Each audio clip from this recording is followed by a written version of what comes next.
Welcome to my YouTube channel. In this particular series, currently we are looking at exploring Apache Commons Lang library.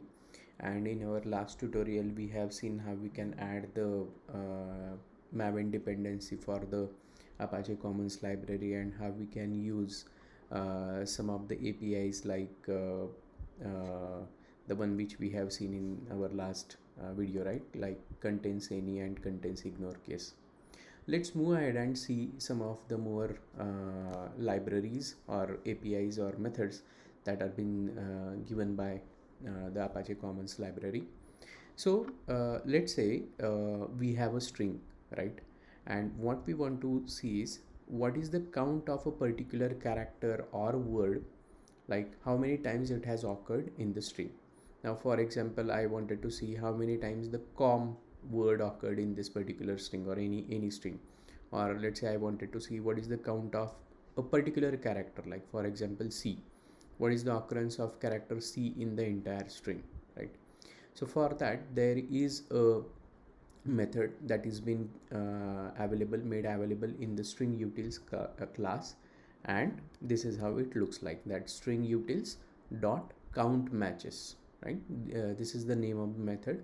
You need to pass two arguments. One is my string, like this is the string, source string, where we wanted to make a search, and this is the word or character, whatever that the one which you want to see the count for, right? So here what we are trying to say is that, like, how many times this particular character C has been occurred in the my string variable. Like we have this my string as swordtech-talks.com. How many times C has occurred? Now if you just traverse this manually, C is been occurred 2 times. So ideally the output that we are expecting for this particular string utils.count matches is 2. So let's go ahead and run this particular program quickly and see what it outputs. So as you can see here, it has printed this 2, and the meaning of this is like C, the occurrence of C has been there in this particular string 2 times. Now let's replace this C with com, right, which is like the word. Okay, so we might have to just give it in double quotes. Since we are trying to give a word, we will give it in the double quotes, and let's run it. So it should ideally give us 1, right? So this is how the functionality or the feature of the string utils dot count matches works. Okay, so the next method that we are gonna see is, let's say there is a string, for example this particular string, and here as you can see, typically this is kind of the example that we have taken is kind of a website URL, right?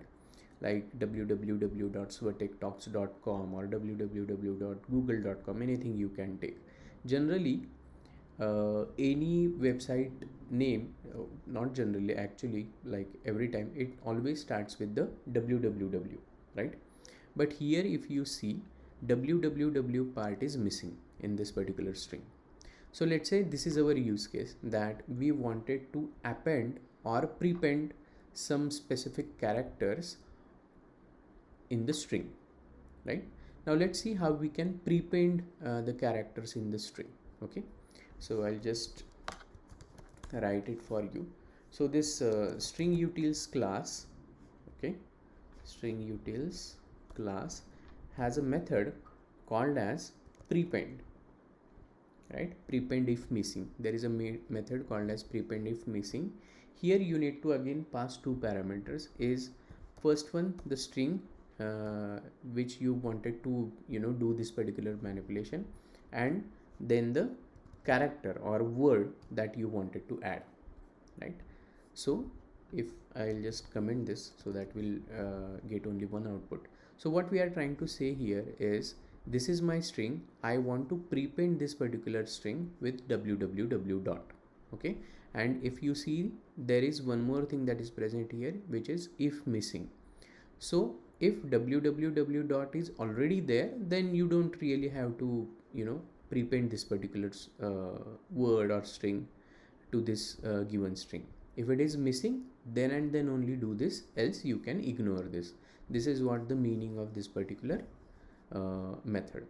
So let's go ahead and run this program one more time, and let's see what it outputs. So it has again given us the output of an entire string, where it has prepend this particular www dot string and then whatever my string variable that we have given. Now let's again see one more thing, that for example, if this particular www dot is already present as a part of the string, right, then whether it again prepend the www dot, or it just ignores that. Ideally it should ignore that, but let's verify that one more time.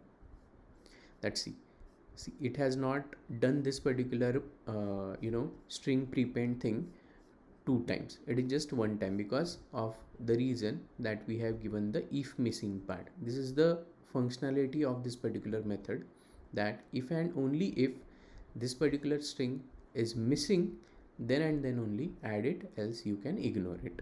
Okay. On the same lines, it has something called as append if missing as well.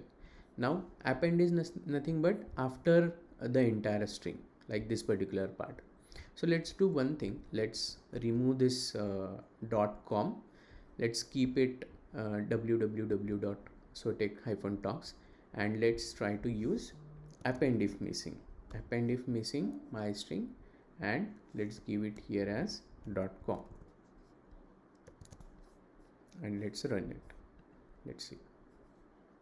So what we should get as an output of this particular thing is www.sotec.coms, which was the already existed part of the my string, and then using this particular method we have appended .com word to the my string, right? So it has already done that. So how we can make use of this particular thing is, like let's say we just have only Sotec talks right here, and we wanted to prepend www dot and append Sotec talks. Then we can use these two methods to achieve this particular functionality, right? So I hope you understood this particular these three methods of count matches, which is for getting how many times the occurrence of the given string is present in the source string, and then the usage of these two methods, append and prepend. If you wanted to prepend something to a string, then you can use prepend if missing. If you wanted to append something to a string, then you can go ahead and use the append if missing method from the string utils class.